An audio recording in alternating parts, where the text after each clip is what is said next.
Welcome back, everyone. I'm Davin Chitwood with Kirkham Iron Tech, and I have our founder and CEO here, Tom Kirkham. And today I'd like to talk about IT response time.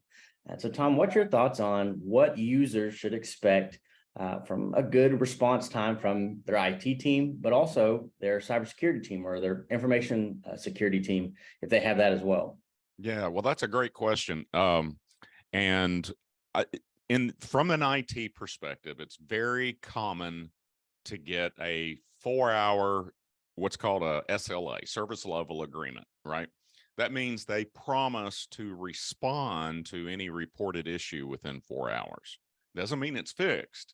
Mm-hmm. You know, the time it takes to fix an issue depends on the issue, right? Maybe a minute, might be a day, might be a month, it just depends. But they at least promise to respond in 4 hours. Now, we take that, and that's not cybersecurity response. That's unacceptable from a cybersecurity response. It needs to be lickety split. It needs to be Johnny on the spot. It needs to be SOC people, you know, being aware of alerts. And since we do both, what we do is triage, then apply the service level agreement. So what does that mean? That means whenever an issue comes in, it's classified in a number of different ways. Number one is, how many people does it impact? What impact is it on business case, right? What is this? How does it affect your job? What are you working on? What's the deadlines? So, you know, if it's a low priority item, you know, maybe it's a password reset on something that they don't use very often and it's not mission critical, we're going to put that as a lower response. And the reason we triage is because we want to make sure that we're taking care of the clients that have a critical issue, something that requires very fast response time. So when we're busy, we're taking care of the serious issues first. And our clients understand that and they appreciate it because they know that we may not take care of this issue in 4 hours or a day, or, you know, hopefully it won't be too long, you know, much longer than that if it's a non-critical issue. But they know that if they do have a critical issue, they will get priority resport regardless of what the SLA says. And Exactly. so, you know, that SLAs, frankly, I don't think they're worth the paper they're printed on. Now, it doesn't hurt to have one, okay? But it's not how we run our lives. Do we look at what our response and time to resolution, you know, that TTR?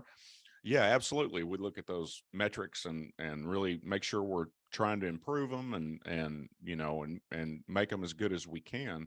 But the simple fact of the matter is that it wouldn't matter if you outsourced your IT or in cybersecurity, or you in-house it, or you've got a hybrid system. You know, you you just simply can't take care of all the stuff that happens. You know, it's like going to a popular restaurant. You're going to stand in line, okay? And but that's really what you want to look for. You know, that and I think the way that we do it, and when we've done it since day one, it's been part of our system since day one. In fact, I think for several years we didn't even include an SLA in our agreements, but we've refined that and now documented our triage then SLA policy. And there's a lot to it, you know, and I think that's public facing if anyone's interested in getting a copy. I think it is. Don't hold me to that. But it gives our internal teams, you know, our tiered help desk, it gives them guidelines on what to, you know, what to respond to, when to respond to, and making sure that they understand the triage concept.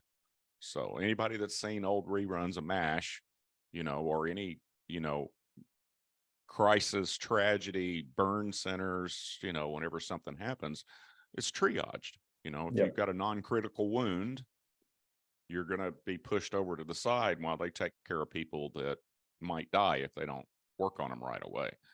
And that's the way we treat both technical issue and cybersecurity. So in that triage, if it's a cybersecurity issue, that goes immediately to the top of the list. Yeah. So I hope that cleared up some questions around that.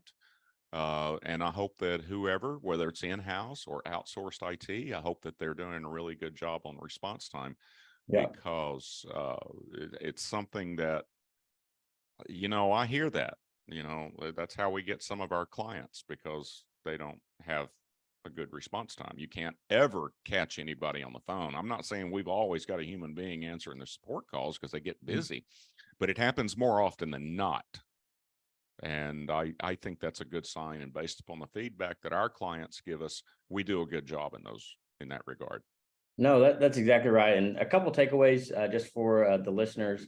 So regarding response time, specifically IT focused, expect a triage system. And if it's not in place, maybe ask, hey, try to understand more about your response time and what that SLA contains. But what you should expect is a triage system. And if you're not getting that regarding IT, of course, that's something that you should ask for, or at least talk to your provider about.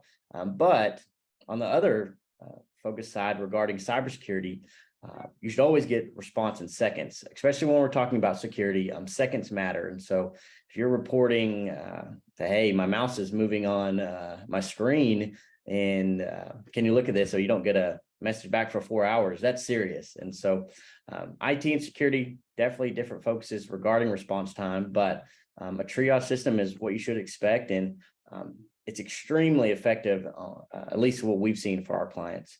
Now, if you want to really dig in to your IT infrastructure or your cybersecurity infrastructure, figure out, okay, what really do I have? We could talk about your support and your SLA and what all you're getting regarding IT and security, or you just want to figure out what vulnerabilities you have.